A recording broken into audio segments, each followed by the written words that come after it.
कीजिए वचन सिंह जी कि आप ही ने मेरे ऑफिस में वो केरोसिन बॉम्ब फेंका था। ये बम हमने नहीं फेंका साहब, कसम से। तो फिर उस बोतल पर आपकी उंगलियों के निशान कैसे आए? वो और केवल इतना ही नहीं योर ऑनर, मेरे ऑफिस की बाहर की दीवार पर इन्हीं के पंजे का निशान पाया गया है। ये रही फिंगरप्रिंट की रिपोर्ट। क्यों किया आपने ये कांड, बताइए। साहब, हम आपको डराना चाहते थे ताकि आप ये केस छोड़ दें और सुधीर जोशी को फांसी हो जाए। क्यों? क्योंकि जोशी के ईमानदारी के भूत से सब परेशान थे। न तो खुद खाता था और न ही डिपार्टमेंट में किसी को खाने देता था। अगर वो केस जीत जाता तो फिर आ जाता हमारी छाती पे दाल उगलने।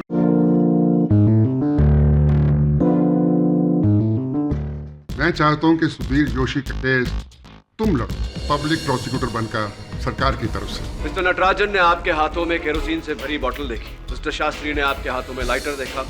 वो केरोसिन बॉम्ब आपने बनाया तात्या से मांगी हुई बोतल और केरोसिन से, और आपने वो किया जो कोई सपने में भी नहीं सोच सकता था। मिस्टर जोशी, ये ले राठौड़, मर। 14 जुलाई को कुर्ला के रजिस्ट्रार ऑफिस में मैंने ही अपने हाथों से बनाया बॉम्ब फेंका। मेरा धर्म है बेगुनाह को बचाना, और अगर सुधीर जोशी बेगुनाह है तो मैं उसे बचाऊंगा। मैंने क्या कहा था केडी साहब, शौक हो जाएंगे। What will you do now? Your honour, case समाप्त हो गया। आपने निर्णय सुना दिया। प्रोसिक्यूशन यानी कि राष्ट्र जीत गया। अब मैं इन कागजों के बंधन में तो नहीं हूं। I am KD Pathak, defence attorney. Revision court में आपका केस मैं लड़ूंगा, अगर आपको स्वीकार हो तो।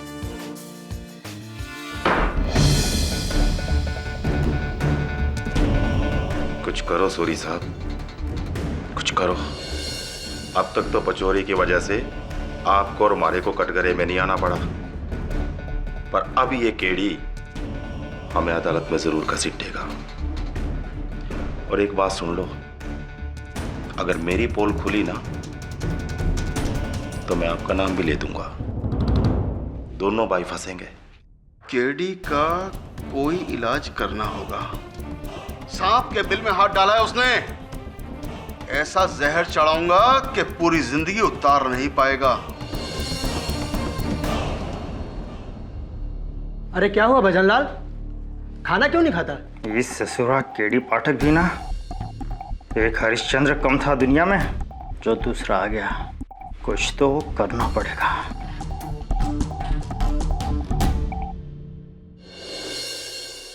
अच्छा खासा केस खत्म हो गया, पर इस केडी पाठक की वजह से ये लोग फिर मुझे घसीटेंगे। क्यों पड़ा मैं इन सब में, क्यों?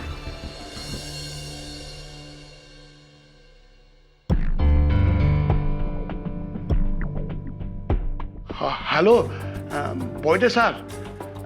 सर, मैं नटराजन, 1 महीने का अर्जेंट लीव चाहिए सर। वो चेन्नई में मदर सीरियस, मेरे को अर्जेंट जाने का।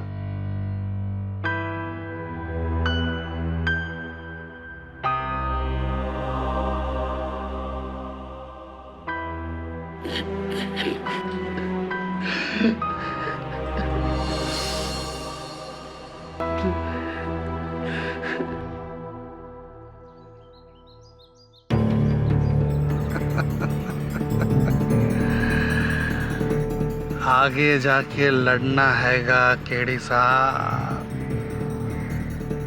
लड़िए। किधर भी जाके लड़िए, सुप्रीम कोर्ट में जाके लड़िए। हमारा काम तो खत्म हो गया हैगा। हम तो चले अपने गांव अमरौली। Good bye.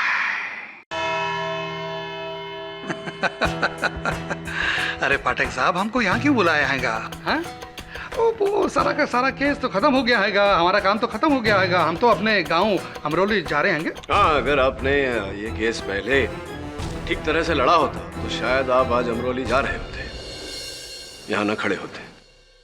पिछली बार हमसे क्या गलती हो गई? पूरा का पूरा केस तो एक तरफा था, और आप जैसे राम हो तो रावण का कोई बचाव कर सकता हैगा क्या? बताइए। इस हिसाब से तो फिर आपका भी यहाँ आज बचाव होना कठिन है पचौरी साहब।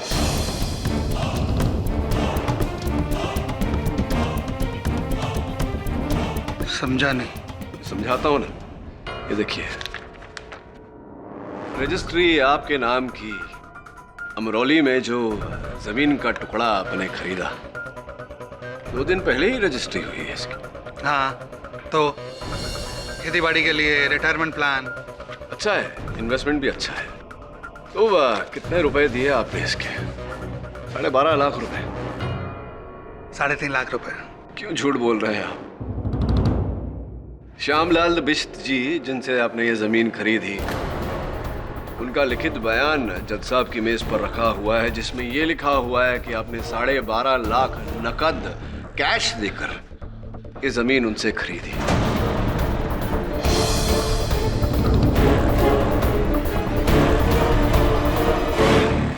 चौरी साहब, एक सरकारी वकील का वेतन कितना होता है ये तो आप भी जानते हैं, मैं भी और जज साहब भी। इसमें तो ये मुमकिन नहीं था, कहां से लाए ये पैसे आप? जी, वो कर्जा लिया था। किससे? दोस्त है। क्या नाम है दोस्त का? वो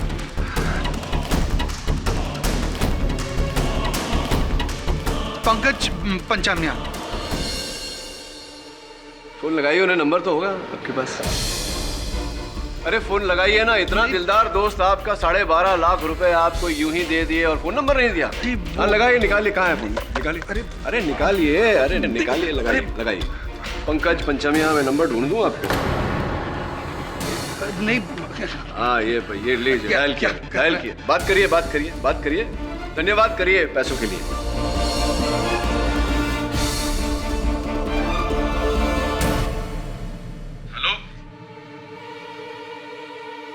क्या हुआ? पैसे वापस मांग लिए क्या? जी, वो पैसे मैंने अपने दोस्त से नहीं लिया, किसी और से लिया था।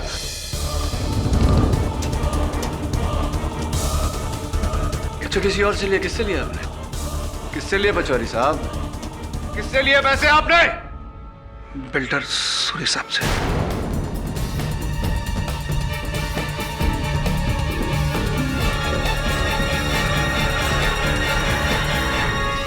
बिल्डर सूरी साहब से? लेकिन क्यों एक बिल्डर ने एक सरकारी वकील को 12.5 लाख रुपए दिए? किस बात के? समझा नहीं। पचौरी साहब ने जो आप पर आरोप लगाया है उस पर आए, उससे पहले मैं ये कहना चाहता हूँ कि एंटी करप्शन ब्यूरो आपके विरुद्ध तहकीकात कर रही थी, अब तो उसमें बहुत बड़ी बाधा आ गई। अच्छा हो गया आपके लिए। मतलब कैसी बाधा? बाधा वही आग कुर्ला रजिस्ट्रार ऑफिस में लगी।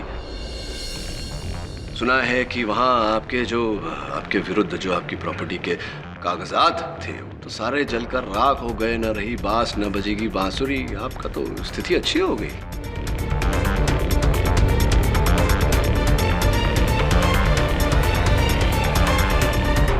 पर वो आग तो इस आदमी ने लगाई है। इस केस में मेरा कोई लेना देना नहीं है। चलिए ये बताइए कि आपने पचौरी साहब को 12.5 लाख रुपए क्यों दिए? कौन कहता है? अरे मैं उसको जानता तक नहीं, एक ढेला नहीं दिया मैंने उसको। कम ऑन मिस्टर सूरी, आपने पचौरी साहब को 12.5 लाख रुपए दिए केस हारने के, ताकि आपके लगाए हुए आग के आरोप में सुधीर जोशी फंसे। किया कि नहीं आपने ऐसा?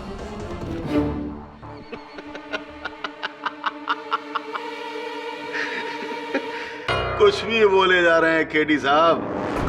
मतलब आप ये कहना चाहते हैं कि वो आग लगवाकर मैंने लोगों को मरवा दिया? जी केडी साहब, मैं कानून बहुत अच्छी तरह से जानता हूं और पढ़ा है। बिना सबूत के एक इल्जाम नहीं लगा सकते आप मेरे पर। मिस्टर पाठक, आप तो बड़ी तेजी से रंग बदल रहे हैं।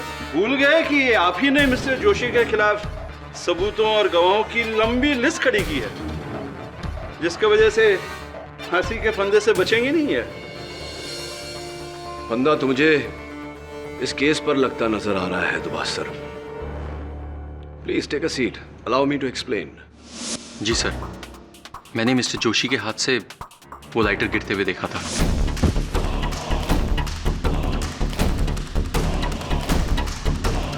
नहीं, लाइटर तो गिरते हुए देखा था, पर क्या आपने मिस्टर जोशी को उस लाइटर से वो केरोसिन बॉम्ब जलाते हुए देखा? देखा? नहीं सर, नहीं देखा। मैंने मिस्टर जोशी के हाथ में वो केरोसिन बम देखा। हाँ, लेकिन क्या आपने मिस्टर जोशी को राठौड़ साहब की खिड़की में से वो बम डालते हुए देखा? देखा क्या? बम डालते हुए देखा आपने? No, but sir. देखा या नहीं देखा? नहीं देखा सर। नहीं देखा तो हो सकता है किसी और ने कोई और बम डाला हो मिस्टर राठौड़ की खिड़की में से, हो सकता है या नहीं? 2 लोग, 2 बम। तो फिर मिस्टर जोशी के हाथ में जो बोतल थी वो कहाँ गई? सर वो बोतल मैंने वहीं झाड़ियों में फेंक दी थी। झूठ! पुलिस को झाड़ियों में कोई बोतल नहीं मिली ऑनर। बम एक ही था जो मिस्टर जोशी ने अपने घर में बनाया था योर ऑनर। उनके बच्चे का टी शर्ट इस बात का सबूत है। T shirt your honour, T shirt के बारे में पूछने के लिए मैं मिस्टर सुधीर जोशी की धर्मपत्नी मयूरी जी को कटघरे में बुलाने की अनुमति चाहता हूँ। अनुमति है। पिछली बार मैंने आपसे पूछा था कि ये कपड़े का टुकड़ा आप पहचानती हैं या नहीं, और आपने कहा था कि ये तो मेरे ही बेटे आदर्श की टी शर्ट का टुकड़ा है। पर ये बड़े तिकड़े कसं काय गेलं? जी हाँ, वो मेरे ही बेटे आदर्श के टी शर्ट का टुकड़ा है। क्षमा चाहता हूँ, पिछली बार एक प्रश्न आपसे पूछा नहीं था, इस बार पूछ लेता हूँ। ये टी शर्ट नया था या पुराना? जी नया है, 1 हफ्ते पहले ही खरीदा था। बस 1 हफ्ते पुराना, almost brand new. Your honour, अगर कोई पिता अपने बेटे का टी शर्ट नष्ट करके अपने ही किसी उपयोग में लाना चाहता है तो वो अपने बेटे की पुरानी टी शर्ट यूज करेगा, ना कि नहीं। और ये टी शर्ट योर ऑनर बिल्कुल नया था। तो क्या आप कहना चाहते हैं कि ये टी शर्ट किसी और ने चुराया? क्या बात है दुबाश सर, आपने तो मेरे मन की बात पढ़ ली। आप पहली मंजिल पर रहती हैं? जी। कपड़े कहाँ सुखाती हैं? खिड़की के बाहर। खिड़की के बाहर, तो इसका अर्थ ये हुआ कि बहुत आसान है किसी के लिए वहां से आपके कपड़े चोरी करके ले जाना। जी हाँ, हो सकता है।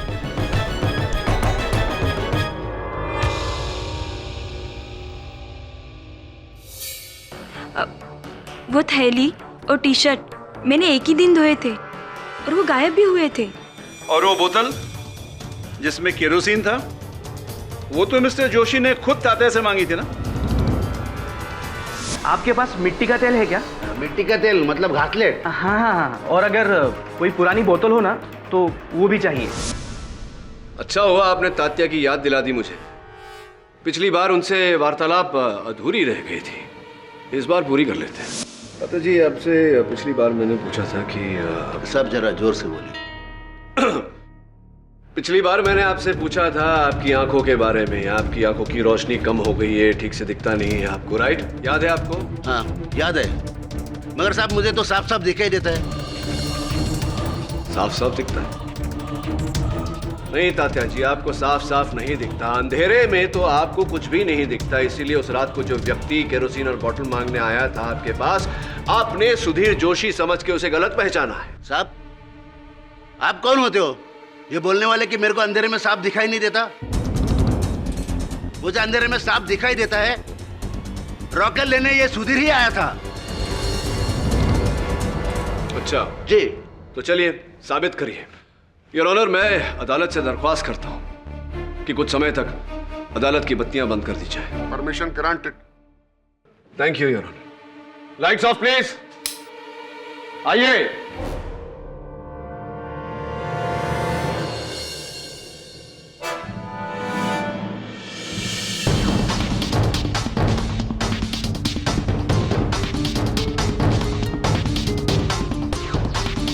तात्या। कौन? अरे यार, मैं हूं मनोहर शिंदे, तेरे ऊपर के फ्लैट में जो रहता हूं। झूठ, बिल्कुल झूठ। मैंने तुम्हें पहचान लिया। तुम मनोहर शिंदे नहीं हो तो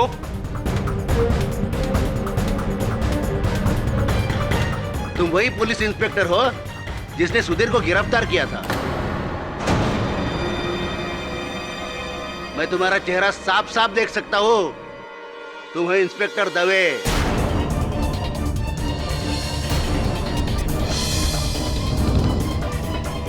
मैं तुम्हारा चेहरा साफ साफ देख सकता हूं। तुम हो इंस्पेक्टर दवे।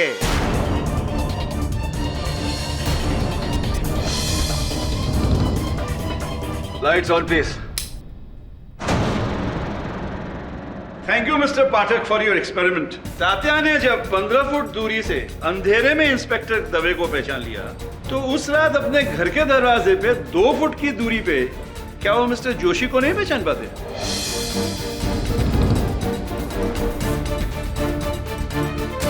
आपको तो अंधेरे में दिखता नहीं था ना, अब कैसे दिखने लगा? उस रात मिस्टर जोशी ही गए थे योर ऑनर तात्या के घर बोतल और केरोसिन मांगने, और उन्होंने तात्या से इस बात को अपनी पत्नी से छिपाने के लिए कहा था क्योंकि इनके मन में खोट थी। बोलिए मिस्टर जोशी।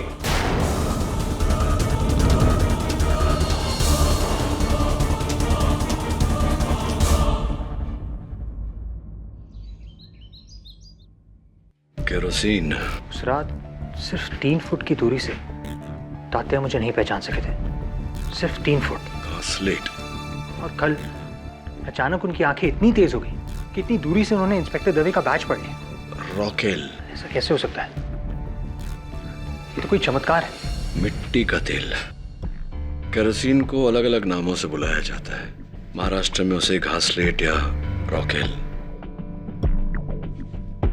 वरुण, उस रात जो व्यक्ति तात्या के पास गया था, आपके पास मिट्टी का तेल है क्या?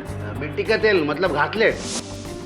उसने मिट्टी का तेल मांगा था, जबकि तात्या और सुधीर जोशी दोनों महाराष्ट्रियन हैं। तो घासलेट या रॉकेल क्यों नहीं मांगा? मिट्टी का तेल क्यों? इन शब्दों का प्रयोग क्यों किया? मैं कुछ समझा नहीं।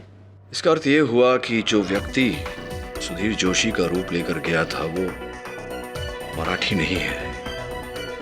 Accountant Natarajan, builder Suri, manager Rathore या गवाह शास्त्री, इनमें से कोई भी हो सकता है।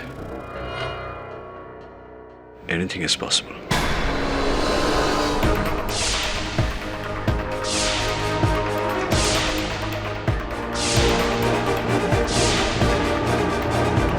और उन इस केस पर रोशनी तभी पड़ेगी जब हमें यह पता चलेगा कि तात्या की आंखों की रोशनी लौट कर कैसे आ गई। मैं मनोहर शिंदे ऊपर वाले फ्लैट में रहता हूँ ना। अच्छा अच्छा मनोहर, अरे कैसा है तू? बिल्कुल ठीक। तू मनोहर शिंदे नहीं है तो फिर घर के अंदर कैसे आ रहे? तुम्हें अंधेरे में ठीक से दिखाई नहीं देता है ना तात्या? आप कौन होते हो ये बोलने वाले कि मेरे को अंधेरे में साफ दिखाई नहीं देता? मुझे अंधेरे में साफ दिखाई देता है। रॉकेट लेने ये सुधीर ही आया था।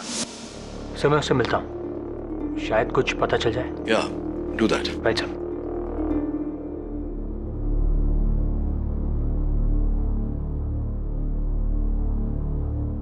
मिस्टर नटराजन, मिस्टर नटराजन, क्या है आपके फाइल में? क्या कहती है आपकी फाइल? नटराजन, तुम्हें किसने कहा कि मेरी आंखें पहले से ठीक नहीं थी? मेरी आंखें तो पहले से ही ठीक थी। नहीं तात्या, तुम्हारी आंखें पहले ठीक नहीं थी। तुमने रातों रात कैटरैक्ट का ऑपरेशन करवाया। ये तुम्हें कैसे पता चला? ये मोटा काला चश्मा, ये आई ड्रॉप्स जो ऑपरेशन के बाद आंखों में डाली जाती है। बोलो तात्या, सच बोलो। मैंने 3 दिन पहले आंखों का ऑपरेशन किया है। फिर ये बात तुमने अदालत में क्यों नहीं कही? नहीं कह सकता। जिसने मुझे मेरा ये ऑपरेशन करवाया है उसने मुझे धमकी दी है कि मैं अगर किसी से कुछ कह दूंगा तो वो मुझे जान से मार देगा। धमकी? किसने धमकी दी तुम्हें? नहीं बता सकता मैं। तात्या, तुम्हारा गलत बयान सुधीर जोशी को फांसी पर लटका देगा। तात्या, तात्या मेरी बात सुनो। तात्या उसकी बीवी है, 2 छोटे छोटे बच्चे हैं। तात्या तुम्हारी नजर अब भले ही सही हो, पर क्या तुम उनसे कभी भी नजर मिला पाओगे? सोचो तात्या, सोचो। नहीं नहीं, मैं कायर बन के नहीं रह सकता। कायर बन के मैं इन गलत लोगों का साथ नहीं दे सकता। मुझे पता है, मुझे पता है मुझे किसने धमकी दी है। मैं पहचानता हूं उसे, पहचानता हूं वो कौन है।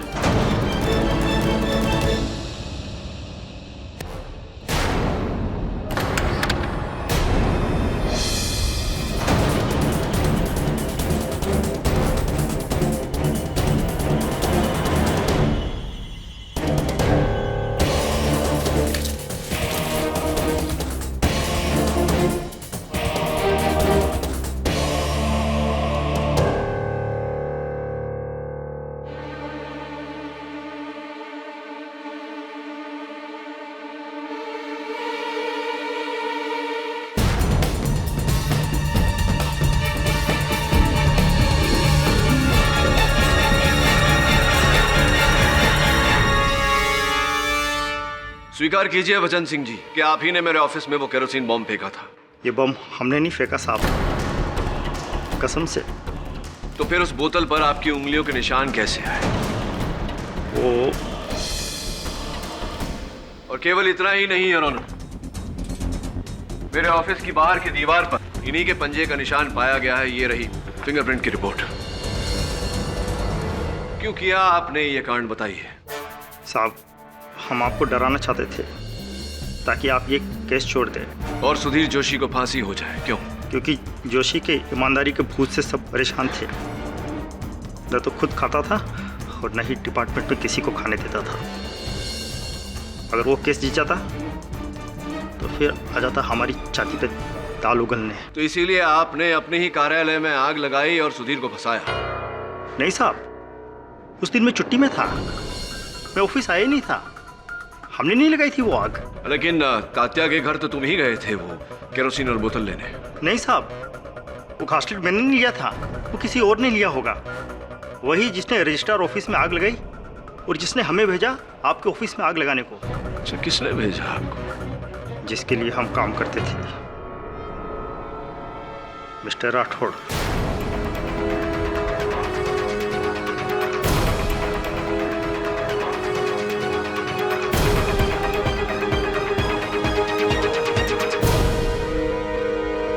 झूठ बोल रहे हो है यो नमक हराम। सर मैंने ना भेजा इसको आपके ऑफिस। इस राठौड़, क्या तात्या भी झूठ बोल रहे हैं? तात्या? हाँ साहब, यही वो आदमी है जो उस दिन कोर्ट के बाद मेरे घर पे आया था।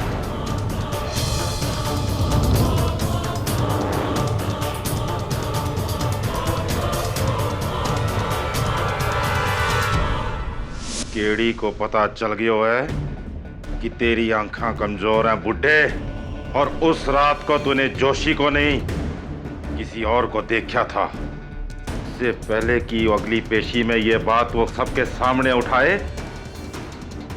ये ले पकड़ पकड़। आज ही रात को मैं तेरी आंखों का ऑपरेशन करवा के इन्हें ठीक कर दूंगा। और सुन, इस बात का जिक्र अगर तूने किसी के सामने भी करा तो यहीं आके मारूंगा जान से। अदालत में मैं केडी को गलत साबित करना चाहता हूं, समझा? अरे घूर क्या रहा है? तेरी वजह से मैं इस जोशी को नहीं फंसाने वाला। जा, क्या करना है ना वो कर ले। सुधीर बेटा, मुझे माफ कर देना सुधीर बेटा। मैंने ही तात्या को धमकी दी और भजन सिंह को वो बम दिया था आपके ऑफिस में फेंकने को।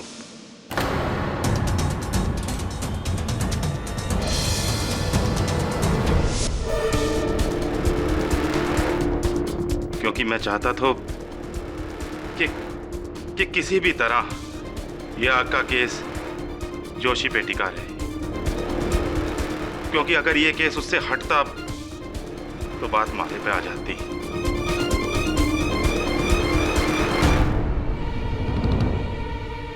सूरी बिल्डर के साथ करोड़ों को घपलों की हो तो वो बात। ये तो केवल आधा सच हुआ मिस्टर राठौड़। पूरा सच ये है कि वो आग आप ही ने लगवाई थी। नहीं सर, वो आग हमने नहीं लगाई। मैं तो ऑफिस में नहीं था सर। मुझे आप पर संदेह इस कारण से हो रहा है क्योंकि आपने पहले फोन करके सुधीर को 1 बजे वहां बुलाया और फिर आप अचानक लंच करने चले गए। जब आपके दफ्तर में आग लगी तो सब लोग वहां मौजूद थे, आप ही नहीं थे वहां, क्योंकि आप जानते थे कि वहां आग लगने वाली है और सुधीर को आपने इस कारण बुलाया था ताकि आग लगाने के आरोप में ये बेचारा फंस जाए। तो एक काम कर, ऑफिस आ जा, मैं तेरे को समझाता हूँ। 1 बजे आ जा। ठीक है, आता हूँ।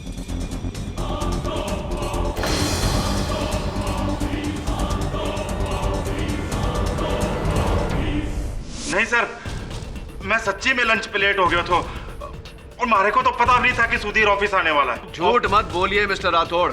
नहीं सर, भगवान कसम मैंने सुधीर को फोन नहीं किया सर। टेलीफोन रिकॉर्ड्स के अनुसार वो फोन कॉल आप ही के कैबिन के फोन से गया है। सर मारे को नहीं पता ये सब कैसे हुआ।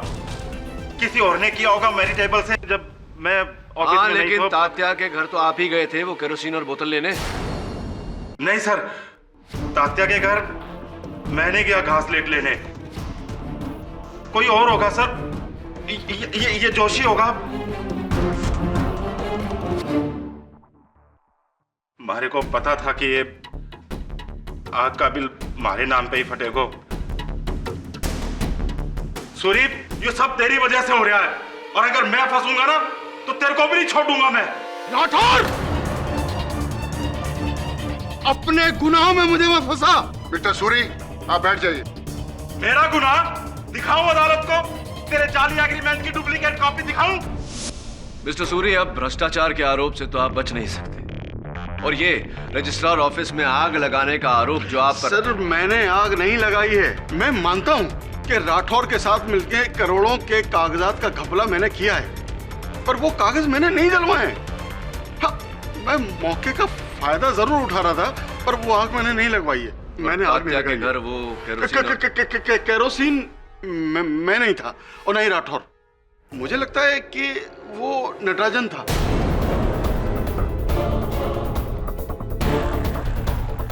अच्छा, क्यों ऐसा लगता है? मुझे राठौर बता रहे थे कि पिछले महीने वो नटराजन की जगह किसी और को प्रमोशन देने वाले थे। ये बात सुनकर नटराजन ने राठौर के साथ झगड़ा किया और धमकी भी दी थी। मैं अपने ऑफिस में आग लगाएगा? And the reason is what? मेरे को प्रमोशन नहीं मिला। ये राठौर पागल हो गया। जोशी, तूने अच्छा किया इसके ऊपर बम फेंका। Well done. ऐसे लोगों के साथ ऐसे ही होना मांगता है। नटराजन, जितना पूछा जाए उतना ही बोलिए। ये बताइए कि जिस समय आग लगी उस समय आप अपने सीट पर नहीं थे, कहाँ थे आप? मैं वो लंच करने गया था। लंच पे गए थे? लंच तो आप घर से लाते हैं और रोज अपनी मेज पर ही लंच करते हैं। फिर जिस दिन आग लगने वाली थी उसी दिन आप अपने मेज पर नहीं थे। क्यों? क्योंकि आप जानते थे कि आग लगने वाली है, इसलिए दफ्तर से बाहर चले गए। मैं अपने चेयर पे इसलिए नहीं था क्योंकि मैं बोइडे साहब के पास गया था। क्यों? मिस्टर शास्त्री का एग्रीमेंट को लेकर। मिस्टर शास्त्री का एग्रीमेंट लेकर? हाँ सर, मिस्टर शास्त्री हमारा साहब बोइडे के पास कंप्लेंट लेके गया मिस्टर राठौड़ का, घूस मांगने का कंप्लेंट, और मैं विटनेस बनकर गया था उनके साथ। अब समझ में आ रहा है मुझे आपकी ऑफिस पॉलिटिक्स।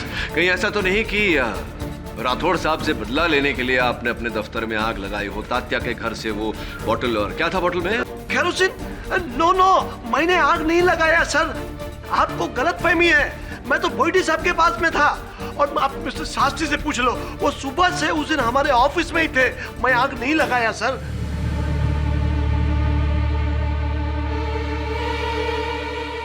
मिस्टर शास्त्री, आपने मिस्टर राठौड़ के विरुद्ध घूसखोरी की कंप्लेंट की थी। जी हाँ, राठौर मुझसे रजिस्ट्रेशन अमाउंट कम करवाने के लिए 20,000 रुपए की रिश्वत मांग रहा था। इसीलिए मैंने मिस्टर नटराजन को गवाह बनाकर उनके बॉस के सामने कंप्लेन करने को कहा। दरअसल मैं रजिस्ट्रार ऑफिस इसीलिए आया था और अचानक जोशी से टकरा गया। राइट, और आपने कहा था कि आपने इनके हाथों में केवल लाइटर देखा और कुछ नहीं था इनके हाथ। नहीं, और कुछ नहीं था। पर आपने तो ये साबित कर दिया ना कि मिस्टर जोशी के हाथ में लाइटर के साथ साथ एक मिट्टी के तेल से भरी बोतल भी थी। एक्सक्यूज मी, काय से भरी बोतल? मिट्टी के तेल से। राइट।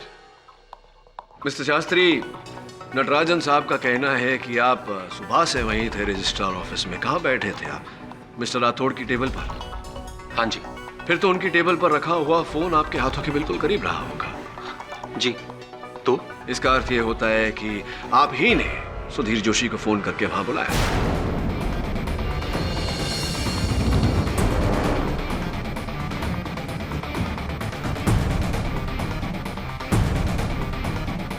मैं भला ऐसा क्यों करूंगा?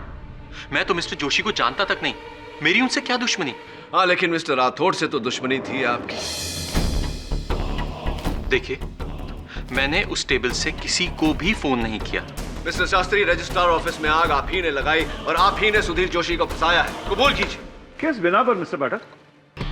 योर ऑनर, उस रात जो व्यक्ति तात्या के घर केरोसिन और बोतल मांगने गया था, उसने केरोसिन को मिट्टी का तेल कहा।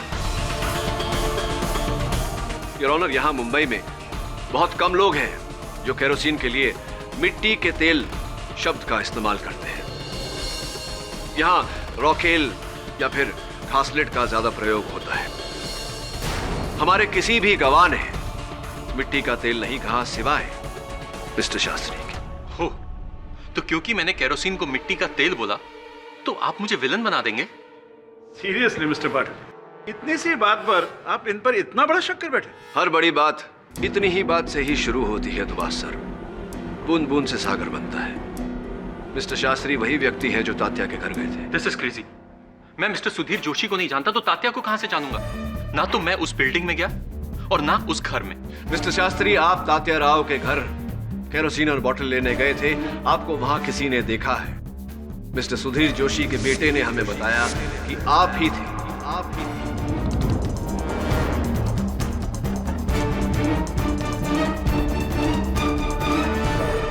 तो ये नई जानकारी आपको कैसे मिली और कब? ये जानकारी बहुत पहले से है मेरे पास दुबास सर। सुधीर जोशी के बेटे ने इन्हें ही देखा था उस रात। मैं नहीं था। मैं उस बिल्डिंग में गया ही नहीं। और देखिए, आप जबरदस्ती मुझे इस केस में क्यों घसीट रहे हैं? मैं सिर्फ एक गवाह हूं, सरकार की मदद के लिए यहां पर खड़ा हूं। और आप? लेकिन इस बच्चे ने इन्हें देखा कहां से? अपने दरवाजे की आड़ से। और उनका दरवाजा ठीक तात्या राव के दरवाजे के सामने है। आप ही थे मिस्टर शास्त्री। नामुमकिन। उस बच्चे को जरूर धोखा हुआ है। अगर आप उस बिल्डिंग में नहीं गए तो सुधीर जोशी का बेटा क्यों बोल रहा है कि आप ही थे तात्या राव के घर के सामने? देखिए, मैं बोल रहा हूं ना आपको, मैं वहां पर नहीं था। वो बच्चा झूठ बोल रहा है। बच्चे झूठ नहीं बोलते। झूठ आप बोल रहे हैं मिस्टर शास्त्री। आप गए थे उस रात तात्या राव के घर वो केरोसिन और बोतल लेने। आप ही ने केरोसिन को मिट्टी का तेल कहा था। आप ही ने फंसाया है सुधीर जोशी को। वो बच्चा झूठ बोल रहा है। मैं बोल रहा हूं ना आपसे। जब बच्चा कह रहा है कि उसने आपको तात्या राव के दरवाजे के सामने देखा था, आप कह रहे हैं कि वो आपको देख नहीं सकता। क्यों ऐसा कह रहे हैं आप? ये हो ही नहीं सकता, क्योंकि मिस्टर जोशी का घर कॉरिडोर के उस तरफ है और बीच में बहुत बड़ी दीवार है और दीवार के इस तरफ तात्या का घर है। तो बच्चा दीवार के आर पार कैसे देख सकता है? बताइए।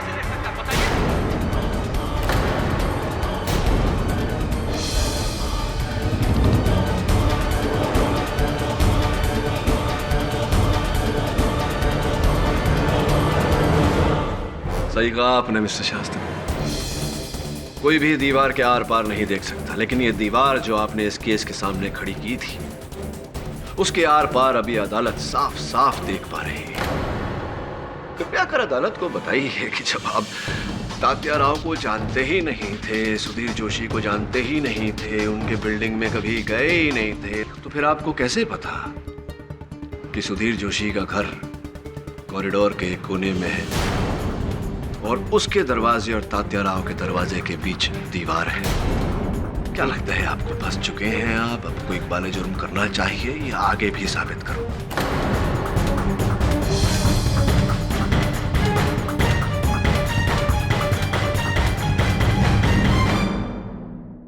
कई दिनों पहले जब मैं मिस्टर राठौर के ऑफिस में बैठा था, अपने फ्लैट की रजिस्ट्री के लिए तो उन्होंने मुझ पर जरूरत से ज्यादा टैक्स लगाया।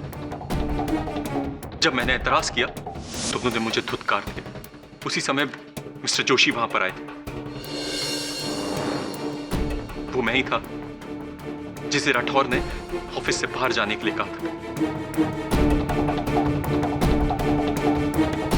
और बाहर जाकर मैंने राठौर और जोशी के बीच के झगड़े को सुना।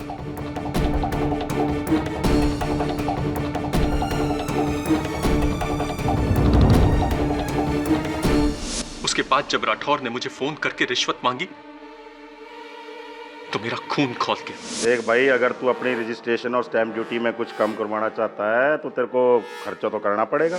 और यहां मैं एक आम आदमी बैंक से लोन लेकर अपने गांव की जमीन बेचकर अपनी बीबी के जेवरात गिरवी रखकर पाई पाई जमा करने के बाद भी राठौर जैसे कर्मचारियों का शिकार होते हैं। और वहीं दूसरी ओर सूरी जैसे अरबपति बिल्डर जिनका एक दिन का खर्चा मेरी जिंदगी भर की कमाई से भी ज्यादा हो सकता है। राठौर जैसे लोग उन्हें करोड़ों की छूट देते हैं।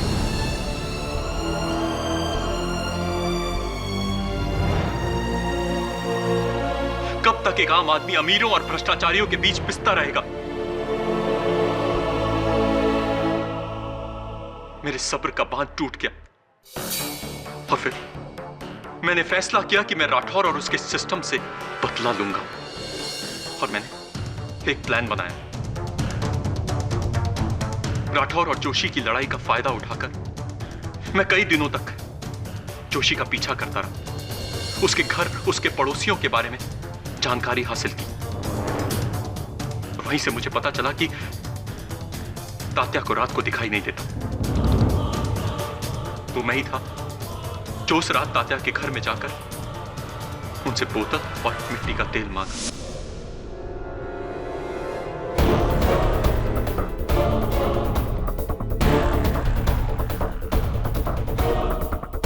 और फिर मैंने जोशी की बालकनी में जाकर सूखते हुए कपड़ों में से वो टी शर्ट और वो थैली निकाली और एक क्रूड बॉम्ब बनाया।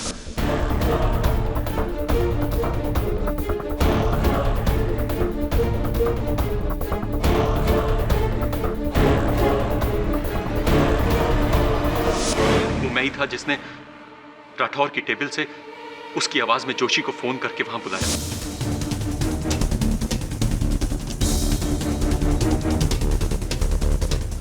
उस दिन जब जोशी बिल्डिंग के पीछे गया तो मैंने ही खिड़की से वो दूसरा बम फेंका।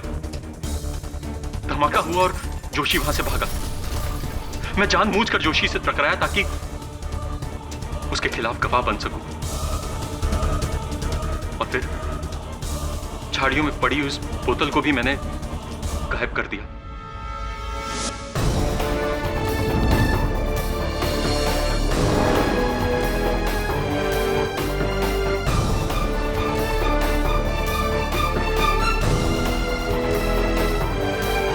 वो आग मैंने ही लगाई थी। ये एक आम आदमी का इंतकाम है। ये कैसा इंतकाम है आपका मिस्टर शास्त्री? आपकी लगाई हुई आग में कोई भ्रष्ट नेता, कोई भ्रष्ट बिल्डर या भ्रष्ट कर्मचारी नहीं मारा। जिन 13 लोगों की जान गई वो आप ही की तरह आम साधारण व्यक्ति थे। उनमें से भी कोई गांव में अपनी जमीन बेचकर आया था, कोई अपनी बीवी के जेवर गिरवी रख कर आया था। उनका घर बसने से पहले ही आपने उन्हें उजाड़ दिया और फंसाया भी किसे?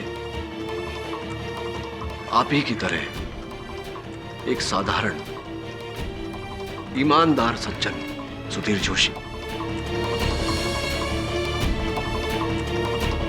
ये इंतकाम नहीं मिस्टर शास्त्री, घोर अन्याय है, घोर अन्याय। The defence rests your honour. ये अदालत mister Suri, mister Rathore, mister Bhajan Singh को भ्रष्टाचार के आरोप में गिरफ्तार करती है और इन पर केस चलाने के लिए हुक्म देती है। और ये अदालत कुर्ला रजिस्ट्रार ऑफिस की आग जलने के केस में मिस्टर अभिक शास्त्री को दोषी मानती है। उसे 13 लोगों की मौत के लिए दोषी मानती है और दफा 302 के तहत उसे उम्र कैद की सजा देती है। और मिस्टर सुधीर जोशी को बेगुनाह मानते हुए उसे बाइज्जत बरी करती है।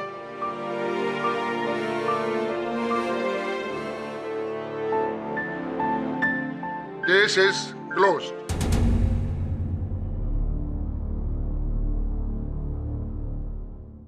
बधाई हो सुधीर। Thank you.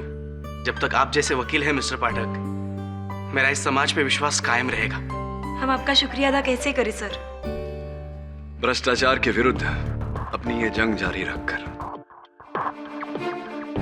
इस समाज की अदालत का सबसे बड़ा केस हम केवल एकजुट होकर ही जीत सकते हैं। Am I right or am I right?